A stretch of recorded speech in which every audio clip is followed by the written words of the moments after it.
Children of Primary 4. I want to welcome you in today's lesson. And today we are going to introduce the new topic. And that topic is about people in our district. But under this topic, we are going to look at the population. So today we are going to look at population in our district. So, and under population, we shall look at some terms that are related to population. So I want us to look at population in our district. Look at the area where you are staying, where you are living. There are people who are living in such places. And if you have been observing, there are some places where people are many, and there are some places where people are few. So we are going to look at different information concerning population. But I want us to begin with population. Now they can ask you to define population. What is population? So we are going to begin by looking at the definition of population. So if that's define population, you say that population is the total number of people living in an area at a given time. Population is the total number of people living in an area at a given time. So we are saying that population is the total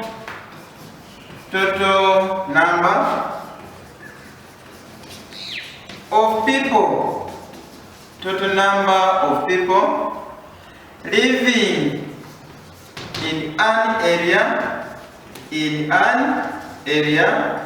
at a given time. Why do we say at a given time? Because the population keeps on changing. You ever seen some people migrating? When you migrate, the place that you have left, its population is going to reduce. But where you go, you'll be increasing the population of that area. So we use these two words at a given time. Why? Population keeps on changing. So when you are defining population, say that population is the total number of people living in an area at a given time. Now, after looking at the definition of population, we can also look at the terms. We have terms related to population. And there are very many terms that are related to population. For instance, what can we give as the terms? One, we have population distribution. So our first term is a population distribution.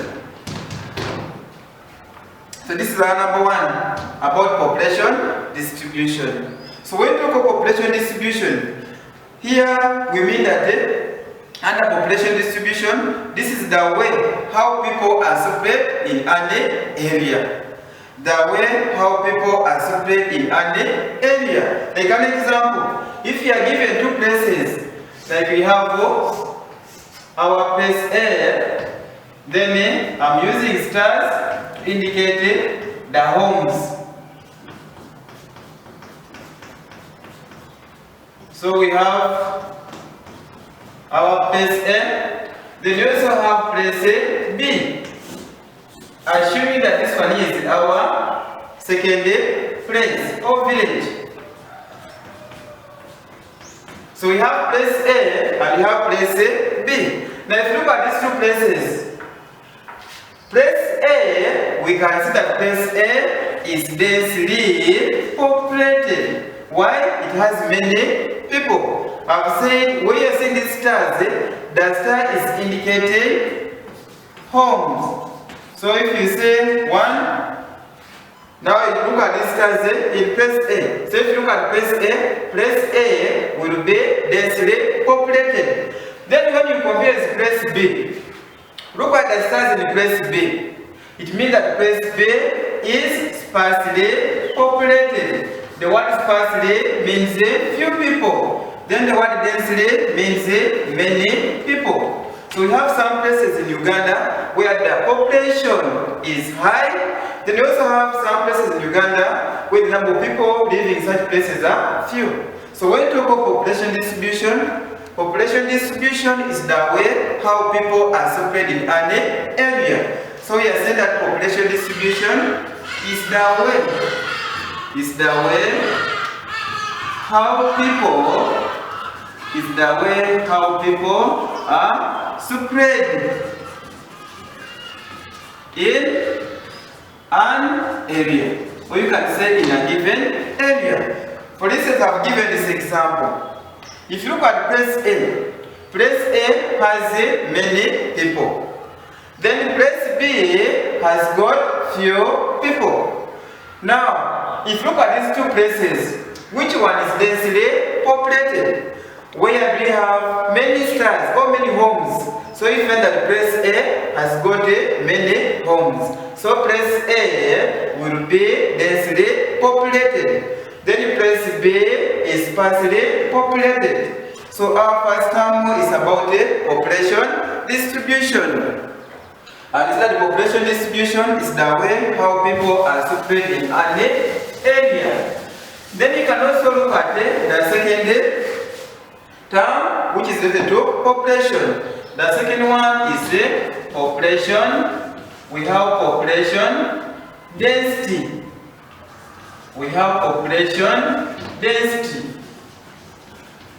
What does this one here mean? When you talk about population density, we mean that number of people living in an area per square kilometer. So you see that population density is the total number of people living in an area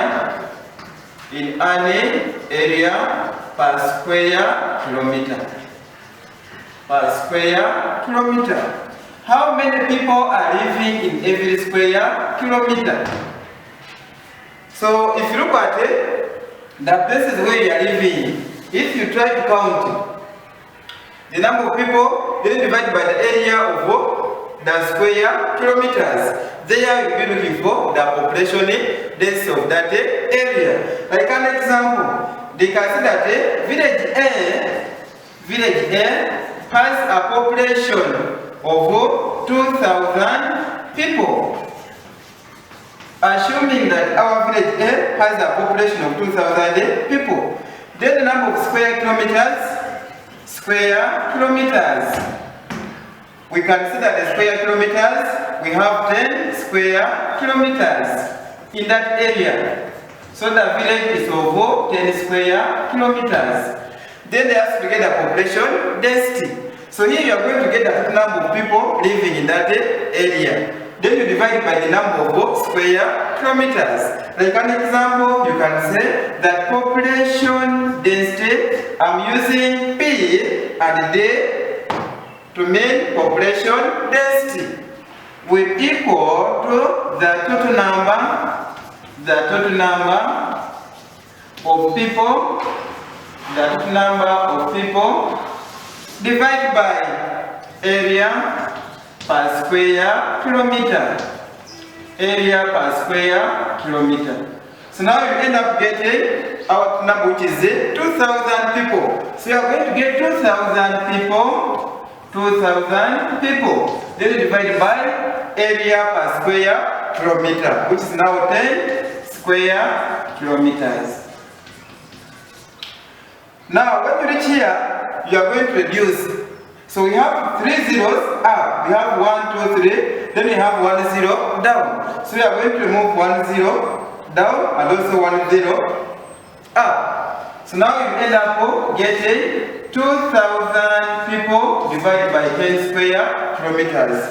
Now here you are going to reduce this 0 and just remove that one. Then what will be the answer? You are going to get 200 people per square kilometer. Assuming they have given you this question, that we find the population density. Remember, I have told you that population density, you get that number of people, then you divide it by area per square kilometer. So when you are defining population density, these two words must be there. So you have the word square, then you also have the word kilometer. But we are saying per square kilometer because we are looking at 1 square kilometer. How many people are there? So I've given you this example, but we shall discuss more about it, population density. So our second term has been about population density. We have given a definition of population density and how do we get the population density. Now we can also look at the third term. Remember, we are looking at the terms which are related to population census. I've said one, we have population distribution. I've said that the population distribution is the way how people are spread in an area. Then the second one is population density. And we have said that the population density is the total number of people living in an area per square kilometer. Then now we can also look at the third term, and that is population census. We have population census. We have population census. What does this one here mean? You have ever seen some people being counted?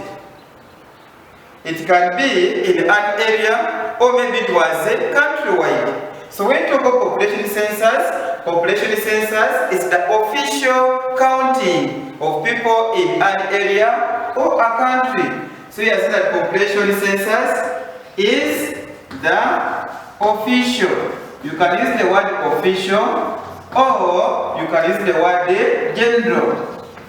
So out of the two words, you can use one. You can say that population census is the official counting of people in an area, or a country census is the general counting of people in an area or a country. Or the official counting of people in an area or a country. So it can be in a country or it can be in an area. Then still under population census, we shall look at some terms that are related to population census. Like an example, there is what we call census night. Census night is the night before census is carried out. Assuming that the population census will be done tomorrow, that day's night will be called census night. So a census night is a night before census is carried out. Then you also have enumerators. You have ever seen people who are ever counting others during population census. So you have the word enumerators. Maybe I can make it here. One you have looked at the census night. Census night. Then you also have enumerators.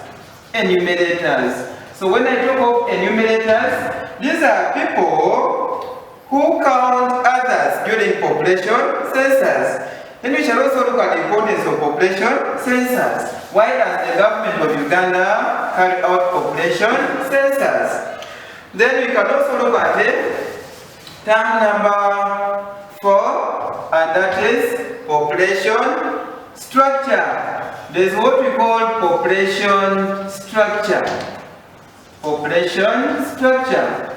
And population structure is the composition of people according to their age and sex. So when you are defining population structure, one will look at the age and also look at the sex. But under sex, I want to talk about this one here. So my beloved children of primary 4, when you talk of sex, here we are referring to male and female. So we look at the number of men in that area, then also look at the number of women in that area. Remember, boys are under males, then even girls are under females. So you have the boys and the girls. So when I talk of male, here we look at the men and even the boys. Then female, we look at the women and also girls. So when you are defining population structure, make sure that these two words must appear in the definition. So you are saying that population structure is the composition of people according to their age and sex. Then we can also look at number 5, which is now population growth. I'll just be explaining some key terms without writing. So you have the next one as population growth. Population growth. When you talk about population growth, this is the increase in the number of people living in an area. So if you look at these places, or some places in Uganda, there are some places where their population is ever increasing because of some factors. Could be it's because of early marriages, could be it's because of better social services. So when the number of people keeps on increasing in an area, that one is called population growth. So yes, that population growth is the increase in the number of people living in an area. So we have very many terms that are related to population. But today, I want us to look at only 5. Then in the next lesson, we shall look at the remaining terms. So one, we have looked at population distribution, and we have also looked at population density. We have population census. We also have population structure and population growth. But we also have other terms, like we have dense population, we have sparse population, we have overpopulation, we have underpopulation.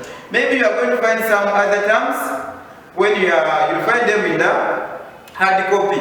So I've tried to give you some terms that are related to population. Now, after looking at these terms, I want us to look at the first one, which is now population distribution. So we are going to look at population distribution today. Then in the other lessons, we shall continue looking at these terms. So our first term is population distribution. Remember, we have said that population distribution is the way how people are spread in an area. So we have said that population distribution is the way how people are spread in an area. The way how people are spread in an area. Remember, I gave here the example about population distribution. Do you remember the other two places where you had place A and place B having the stars? And I told you that those stars are representing the number of homes. So if you look at the places where you are staying, we have some places that have got many people, and such places are densely populated. Then you also have some places that have got few people, and such places are sparsely populated. Now we can look at the factors. What can make an area to have many people or few people? So we have factors influencing population distribution. Why are some areas densely populated while others are sparsely populated? What are the factors? So what can we give as the factors? Which factors can make an area to have many people? Yes, one, we have better social services. So the first factor is social services. There are some places that have got many people. Why? They have good hospitals, they have good schools, they have good roads. So such places that have got better social services are densely populated. Take an example. Look at Kampala. Kampala is densely populated. Why? It has better social services. Now you look at rural areas, villages. Villages are sparsely populated. Why? They have poor social services. So So when you have better social services, then such areas are densely populated. Then when you have poor social services, such areas are sparsely populated. Then the second factor is type of the soil. Type of the soil. Type of the soil. Now if you look at the type of the soil, places that have got fertile soil, like an example, look at mountainous areas, look at the plateau areas, look at the areas near water bodies. Such areas are densely populated. Why? They have fertile soil. Then places with the infertile soil, such places are sparsely populated. Then you can also look at the climate. Climate, we have climate, and we also have job opportunities. Job opportunities. Climate, we can look at the places that receive plenty of rainfall, like places near water bodies, places near mountains. So such places are densely populated. Then places that have got little rainfall, such places are sparsely populated. Like an example, you can look at the northeastern part of Uganda, or Karamoja region. Then you have job opportunities. Places with many chances of people getting jobs are densely populated. So these are some of the factors that influences the population distribution of an area. So my dear children of primary 4, I want to appreciate you for being good listeners.